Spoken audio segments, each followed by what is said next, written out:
Hey guys, this is Ace. I'm a licensed real estate agent here in the Triangle. Last year, I sold my client Mark this beautiful home, and he's house hacking this year. I have Mark right here, and we're gonna talk more about his experience and his way of house hacking and everything else. So hi, I'm Mark. I am a AI and data analyst for a tech company, and I also do personal financial consulting in my part-time. I bought this home last year with Ace for the purposes of house hacking. So I currently now, 4 months later, have the house filled with 3 tenants, and fortunately, it's going pretty well now, thanks to Ace's help. Alrighty, so we're back at Mark's property in his living room. First of all, tell us what you do, your age, and that's something that's really impressive too. Tell everybody more about yourself.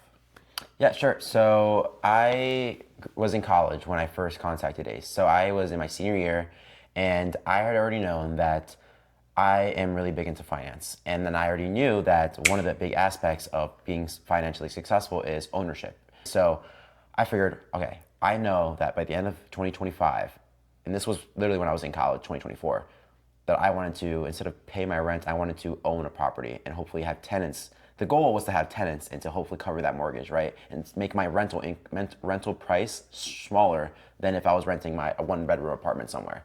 So that was the goal. I knew that's where I wanted to start. And then right after that kind of goal was set, I studied everything I needed to know to figure this out. So I took a Fannie Mae home buying course.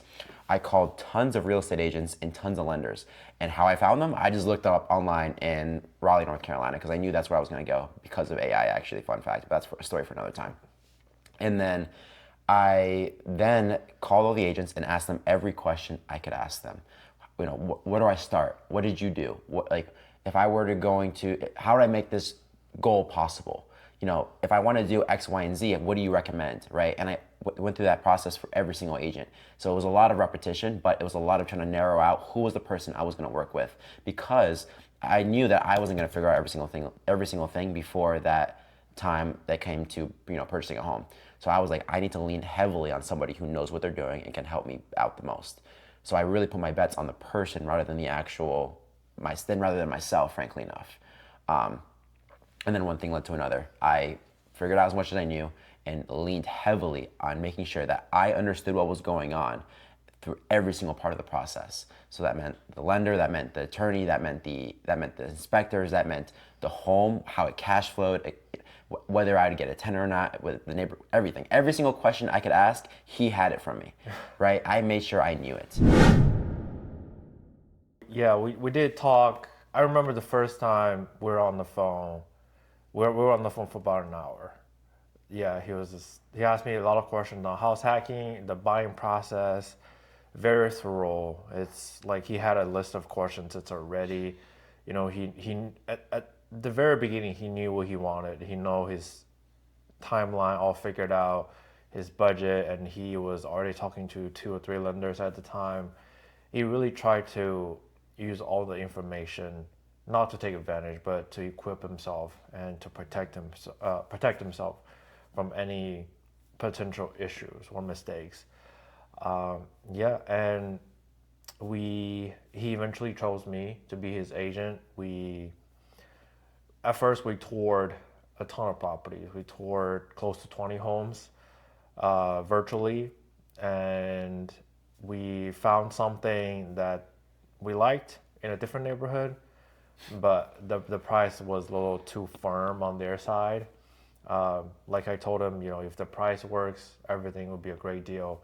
If the price doesn't work, and he told me he's buying as a more of an investor mindset, so there isn't much emotions involved in terms of decision making. It's everything that if the numbers make sense, and this is something that you have told me a couple times, as long as the numbers make sense, as long as this works for me financially, which I do respect and agree. But how was your experience with me, like, buying virtually? Oh my gosh, dude. So I was in New York, actually no, I was in Pennsylvania when I first started talking to Ace, and I knew that I wasn't gonna make a trip down to Raleigh, North Carolina every single time we wanted to look at a home. That would be ridiculous.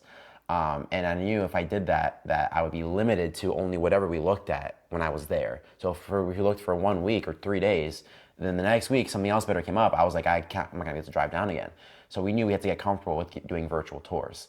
So Ace was very helpful in doing that. Like he actually had this camera that he used every single time to record if I really needed it as well. We did a Zoom call. So every single time we toured a property together, we just Zoom together to go through the property and walk through every single detail. And again, I put a lot of my trust and faith into when I interviewed so many agents that that agent wasn't gonna mess, like, at the end of the day, put me in a bad position. So because again, I wasn't gonna be there in person, so there's some details that you might miss from a Zoom call. So I put a lot of my faith into understanding that, okay, Ace, if I'm gonna come down there, I better be able to not find any issues that you didn't find. Because if Right. I waste my time driving down to North Carolina from Pennsylvania and there's something wrong, then I'm gonna be upset, right? Because I put my life faith in kind of narrowing down the options. Right. Fortunately, when I did come down, the one time I came down, it was by the time we were already putting down an offer down, right? So finally time for me to do my due diligence, and we were under contract because we found something that made sense and the numbers worked out.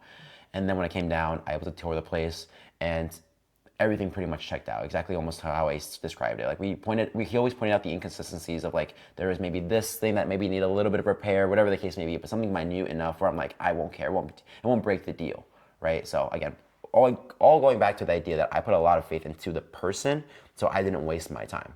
Because at the end of the day, he would be wasting his own time too if that happened. So Yeah, I think being upfront, honest, and the way I try to sell a home is, tell my clients, hey, you probably want to see more, you probably want to compare this to that, and what's the best for you, money wise, square footage wise, family wise, even color wise. Everything that has to be tailored to you, and you as the client, as the owner, should be happy about after you purchase. And for Mark, it was the money part that have to have make sense 100%, and then is the income part that if he rents a couple room out, will he still be comfortable living here? Will he still be like happy? And it's a house that would appreciate. It's a stable community that would be able to getting rents and people. So we did a lot of research and our due diligence into the home. We also read over the HOA. I talked to the HOA representative, asking questions about whether if he can rent it out while he's living here, and if there's any waiting period, any restrictions, that sort of things. So yeah, it was really, really good experience. But the most interesting part and the most important part and the bread butter is the house hacking. Where did you learn the concept of house hacking? wow, I think it was through social media. Actually, I'm not gonna Okay. lie. I think it was the idea that I had already heard of the idea of and actually in a duplex scenario where you rent out one house or apartment, if you will, and you're in the other house and apartment. So you kind of get like your own private space. Right. Doing more research into that, I realized that the prices for those were a little more steep. So the numbers didn't really make as much sense. And also, actually, then I found out about triplexes and multiplexes. And then I talked to Ace, and he suggested the idea of a single family. And I was like, that's a little weird. Why do you suggest that? And then he brought up the great idea of minimizing the risk. And I'm like, that makes so much sense. So then I already had this idea in my head, which was kind of like underdeveloped through social media. And then kind of working through Ace's ideas, I was able to formulate a solid idea of like, okay, I know I want to do a single family now to reduce that risk and ultimately lower my biggest expense, because your biggest expense is usually your living expense. So if I can reduce my biggest expense, I can work with the extra cash flow to do whatever X I need to handle. So Yeah, that's really smart. We did talk about multifamily units, but in Raleigh, Durham, you will see two types. The first type, they're brand new multifamily units, duplex, triplex, even quadplex, and they are very, very expensive. There are some in Durham that's just built, just finished. They're going for 600,000 or 700,000 a piece. You do get two houses in one, but also consider the fact that you have two more HVAC system, you have one more kitchen, you have one more roof, and you have one more set of everything else that could break, could need repair of. If your rent is not high enough or your principal in the mortgage is not high enough, there's a really high chance you're gonna lose all that money, renting the, multifamily out. The other kind would be the older ones, the older duplexes and triplexes, but those need major renovations and repairs. You're probably gonna looking at 100,000, even 150,000, just to get the 2 units up and running again, and before it's really habitable. But if you do see something that in a disclosure that they don't put anything in there, it's because the seller has never lived in the property and they don't care what they sell you. They just care to get their money back. I told Mark, buying a single family, buy in a price point that you're comfortable with and as much square footage and as many rooms as you can. And I remember he asked me, like, why would you want to do that? I told him, if you occupy a 1 bedroom and you have a 3 bedroom, then you can only rent out 2 other rooms. So your income is limited in that sense. But if you have enough money to buy a 4 bedroom and stay in the kind of same budget, essentially you're putting another room on the market for rent, and that creates more potential income. And if you're staying with the same budget, your property taxes, your interest rate, and your loan amount is the same, but you're having the extra money to cover your mortgage. And typically, homes with more bedrooms at a similar price point, they sell a bit faster too. So that's more of a desirable layout for potentially a bigger family. And if they don't need that within the same budget, the house is still very competitive. And that's why we found this property in a such good price when it was listed, and then more of negotiation, more effort put in to get in a such good price for a 4 bedroom here in Raleigh. That's within 20 minutes from your work. Yeah, it's like an 18-minute drive, 18 minutes 20-minute drive. yeah. Yeah. So, and Mark doesn't have to go to the office every day, which is No, yeah, if I needed to go into the office, like it's right there. But thank God, for my current case, I don't have to. But in the event that I need to, it's literally right there. yeah. So Much easier. So once you purchase a property, what does it feel like to be a first-time homeowner? Were you like scared with the process? Do you feel like there's a lot of stress? Like, tell me your thought as first-time home buyer. yeah, when it was weird when I got in the home, it just felt like okay, now it's time to be like lock in. Like I already knew it was time to lock in beforehand, but I knew that once I was in the home and I was like, okay, I gotta fill this home now. I'm like, what do I need to do? What is X, Y, and Z done? And then it helped a lot as well, kind of focusing on like how do I make sure I'm mentally okay as well. So I knew that I needed to fill up the house, right? But I was like, let me make my space home first. Let me understand where my home is. So in my head, my room has been my home. So I wanted to make sure I developed that, got a nice bed, got a nice desk, got my whole setup nice and set up in my room. And that let me kind of focus my thoughts on like objectives. Like I got this to do and this to do and this to do. So there was no time for stress or anxiety or any of that stuff. It was like, I have a mission to work on. Let me fill this, and also I have to fill this place as soon as possible. Let's get it done. Yeah. So it wasn't really nerves. Yeah. Even before the closing of the home, after the loan went to underwriting and everything, Mark has already started asking questions on, hey, where do I list the property? How do I list the property? Do you have a photographer you can recommend to? What are the process of getting those done? I introduced them the software that I use, not sponsored, but we think we would love to be sponsored. It's called Avail. It's actually backed by Realtor.com. You can put your property information in there, your rent description, everything, and it will show up on Avail and also any other major renting websites such as Zillow, Realtor.com, everything. And people when they contact you, when they email you, when they reach out through the portal, you actually see who contacted you and if they're interested with their phone, their name, and their email address. And then you can reach back out to them to schedule any tours and showings and talk to them about the rent and living here. Like I said, Mark purchased a property with 4 bedrooms. And how many tenants do you have right now? 3. So yeah. You have all the rooms filled. Yep, I finally have all the rooms filled. Okay. So this is a little personal information from Mark. I review his final closing disclosure that shows the principal amount, interest rate, and any other property taxes, HOA fees. It came down to be $2,500. And when I did the estimate on how much market rent, I give it a lower price because it was during the colder times. It was, the winter was coming up. So I was assuming it was harder to rent and the room would be lower.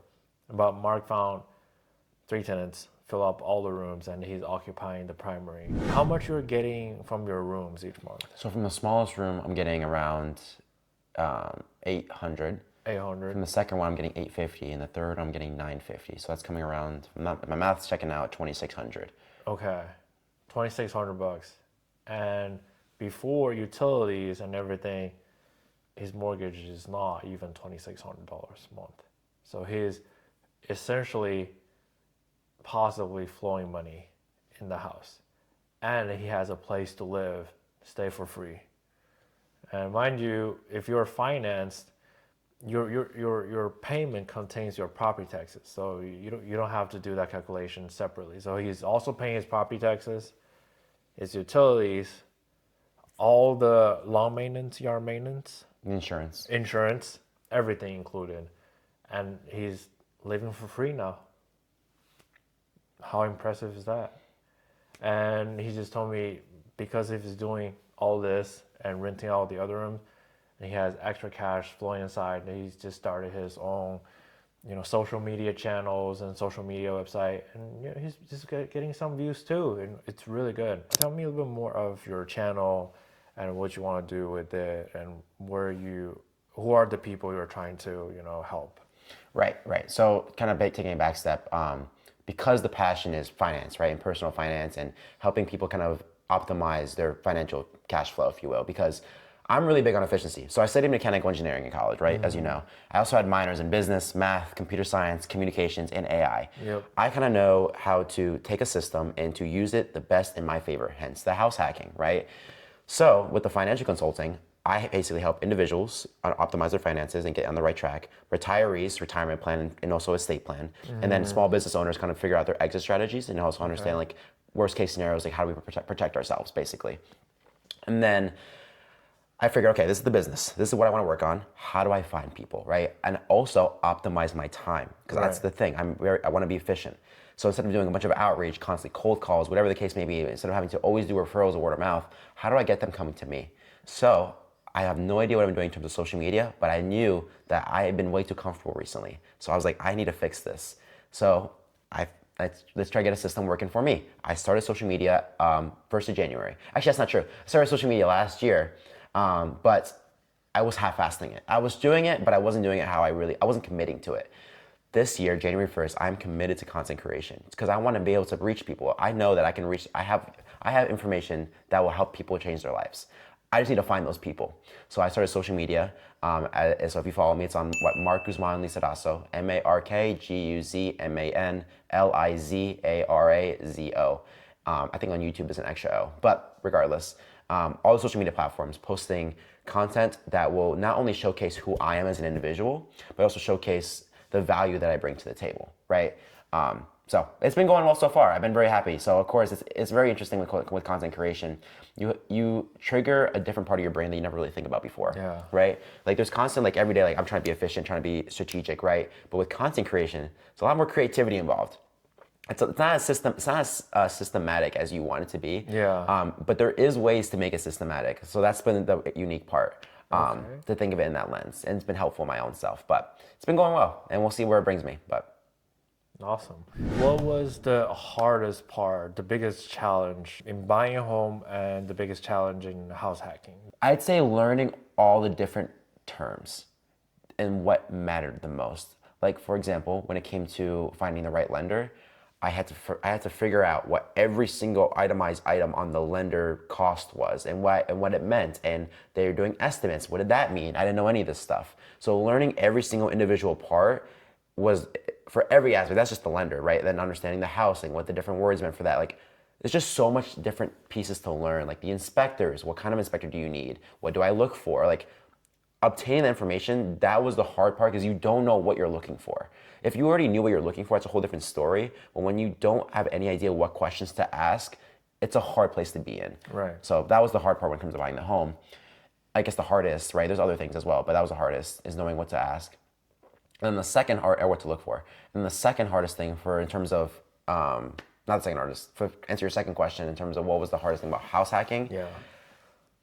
I think the hardest thing about house hacking is when you're, at least when you're first starting, is knowing what you want to look for in terms of like, how do I find out the process of getting the right tenant? How do I know it's a good tenant? How do I set up payment?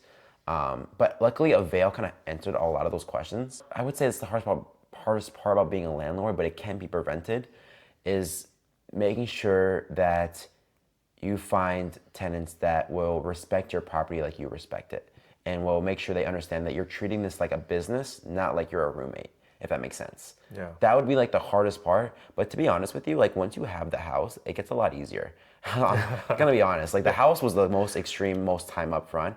And then honestly, like finding the tenants wasn't really hard. It just took some time. That's Right. all it was. It wasn't difficult. It was literally simply making a bunch of phone calls, Right. seeing if we resonated, and then making sure everything worked out. That was literally, there was no hard part to that.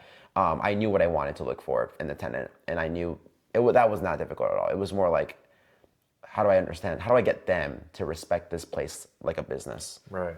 That's really To what it respect your was. property, maintain the value. Right. Yeah. So And eventually, Mark did tell me earlier that eventually he wants to be able to leave this house purely cash flowing and jump to another property that he can produce the same thing. And eventually, if he has 3 or 4, even 5 properties that are all cash flowing, that are all producing income, and he can pay one of them off and again and build equity and build cash and buy more properties in the future. That's another way in real estate to create wealth. And Mark is, doing really well on the first step. yeah, I'm very fortunate for the first time so far. Everything really worked out. The Yeah. price, from the repairs, brand new water heater. They also give him a $500 gift card, Right. and yeah, and 1 year of American Home Shield warranty. I think that definitely helped. Oh yeah, it made me think a little more reassuring in Yeah. case anything messed up. Yeah, and he's protected, and he doesn't have to, bleed when, if anything that happens in the house. The home warranty protects a lot of it, and yeah, that reduces a lot of risk. Tell them how old you are. So right, when I first started talking with Ace, I was 22 years old. I turned 23 in November. Yeah. Just passed. So currently, I bought the home when I was 22 years old, and now I'm 23-year-old landlord. So Guys, can you buy a home younger than that? I don't think so. But Mark, very smart person, extremely talented, knows everything about finance that I don't know about, and 23 years old, landlord, white collar, working hard.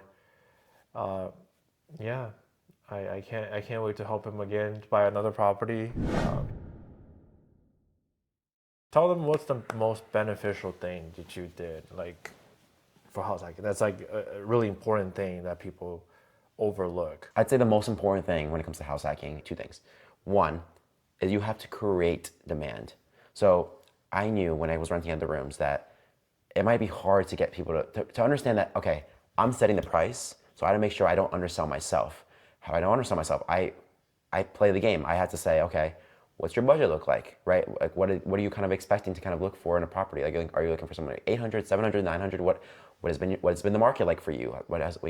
Basically getting people to reveal their cards to me before I reveal my cards to them. Right. So that was one of the most beneficial things for me, because I created demand. So I already knew other people were interested in the same room. So because I knew that, I can say, hey, you can have the room, but you have to, there's a premium for the room. Because otherwise I have a competition that would want it maybe instead of you. Right. That creates demand. That makes people, I mean, it's not a lie either. It's straight, it's the truth. But I was using my cards in my favor. That was one of the first things that was really important.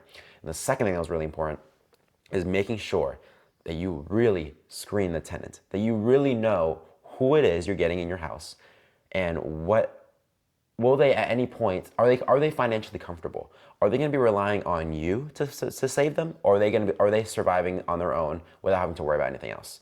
Because I'm not going to pay for their rent, and I'm not going to let them stay here afterwards if they want me to pay for the rent. So, but that's more headache for me. So those are the two biggest things. Do I make sure I know who I'm having in the place in terms of everything? There's no bad questions. What's your income? What's your monthly expenses, etc. Can you afford this? Basically, can you afford this place? Do I need proof of funds, etc. And then the other one was capitalism. I was taking advantage of the or using like don't reveal your cards and like taking Oh yeah, yeah. yeah, yeah. So I'm so down. nah, I forgot it too because it's such a unique one. That's why Yeah, it yeah. It really like the is. idea that it's we don't really think of it like that blatantly too much. But when you realize that we're in a capitalist society, Yeah. then you realize okay, how does society work? How do we exchange value? How do I create demand for something? Right. Right. And then when you know that, and you know that other people are in the same boat, they're just trying to figure out how to get you at a discount. That's really what it is. I'm trying to get you at a premium. They're trying to get me at a discount, right? Right. Whatever the case may be, right? I don't know if I said that right, but you get my gist. Mm-hmm. So those were they're guaranteed the most two important things so far that I've learned in terms of house hacking. So Yeah. So just to break it down, item by item, the first step is determine your budget. So talk to a lender, talk to your credit union, talk to your bank to see how much you're approved and how much you can comfortably afford.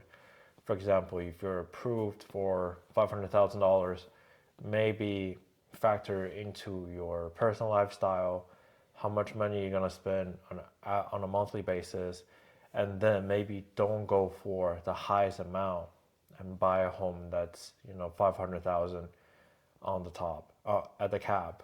You can buy something at 450 or after negotiations, even if a little bit lower. So you have the income to comfortably afford the mortgage, even at the most difficult times. And the second step is find your real estate agent, interview a couple agents, talk to them. I think Mark talked to maybe 4 or 5 agents. more than that. More than that. So I was very lucky to be chosen. And we talked a lot on the phone. We texted a whole bunch. The buyer presentation from the beginning and to the conference calls, to the Zoom meetings, and also the virtual showings, everything. Mark really took his time to understand the local market, the properties, and what kind of the homes that he likes, and after considering the money part, the finance part. And then it would be going on a contract, talk to your agent, negotiate and construct a good offer for the sellers, that's competitive and also with your interest in mind. Purchase a property, go under inspections. And inspection is always encouraged. You want to make sure you're not buying into any surprises. You want to make sure all the systems are working. It's okay if they're old, depending on the price, and it's okay if they're functional and they're just not cosmetically appealing. That's okay. That's all the things that you don't have to worry about spending money on if you don't care about the aesthetics. But you want to make sure the house has good foundation, good framing, good roof, and the crawl space are in good shape. There are no molding, no termite damage, that sort of things. And then you want to close on the property. Once you close on the property, you have full ownership, but of course you owe money to the bank. And then you can start house hacking. Two things a lot of people overlook is you want to make sure the HOA allows you to lease out the rooms. Some HOA are able to let you do that, but you have to live there for example, a year or two. Some they don't allow you to rent by yourself, but you have to hire a professional property management company. And some they don't allow you to rent the rooms, if you're living in there too. So, but for this property in this neighborhood, then Mark doesn't have those restrictions. You can rent the property, but it has to be at 6 month minimum, I believe, and you have to send the leasing document to the HOA so they can keep a record of it. But yeah, and then the last step would be scouting tenants. Put in all the social media. You can put it on Facebook Marketplace, on Zillow, Realtor.com, Homes.com. Start promoting them and call the leads back, text them back, and rent all the rooms. And I tell people you want to go on Facebook Marketplace to look at other rooms to see how much they are listed. If they have been listed for a long time and they're priced pretty high, you want to go downwards. And if you see the lowest price, that's probably the bar you want to set it to be. and you pick a number that's in between that. And Mark did that after, this is the fifth month since you have purchased? Yeah, but I closed August 15th, and today's what, August 12th or something, or August 10th, Yeah. or January 10th or Yeah, 11th? January 11th. 11th? Yeah, I think so. 11th or 12th. Yeah. But So nearly 5 months. Probably. 5 month, Yeah. all the rooms filled out, and he's paying like $100 a month on utilities. That's it. Yeah, whatever I'm paying is extra just for utilities, and my internet, which is like, I already pay for internet regardless, so it's like the same thing. Yeah. So it's not bad at all. I basically only pay for the utilities and the internet, if that. Man, living in Raleigh, North Carolina. Yeah. Oh, and I choose to buy a home cleaner because I have the money to spend because of it. Yeah. Yeah. That's just me being lazy. That doesn't necessarily have to be the case. Yeah, just thinking how much money you're saving every month. Because if you rent like a one bedroom apartment in Raleigh, Yeah. you're looking at 1,000. Yeah. And If I wanted something decent, if I wanted something like what I have, it's at least 1,000. 1,000. Yeah, because I even have the bathroom in my little room up there, and that's my whole layer. It's a big spot too, and it's a big walk-in closet. So I'm like, it's like a little apartment basically. Yeah, it is. And you also have the backyard, humongous backyard, Oh yeah. and a front yard, a parking garage, 2-car garage, and 18 minutes away from work. You know, you're probably not gonna get that. You know, even if you live in an apartment as well, unless you live in downtown, but that'll be extremely hard to drive also. Yeah, $1,000 minimum, and plus utilities, plus internet again, and renter insurance. You're looking at probably like $1,300 a month. Yeah. Yeah, and you're paying like max $200 on utilities and internet, and everything else is all paid for. And he's building equity every single month. Yeah. And when I move out of this house, I'll be cash flowing positive on my room. Yeah. Then he can move on to another property, buy another one, and become a humongous landlord after that. That's the goal, right? Hopefully one day, building an empire of some sort, right? Yeah. Because of the financial consulting stuff, the best part about it is I also get exposed to like real estate investing strategies.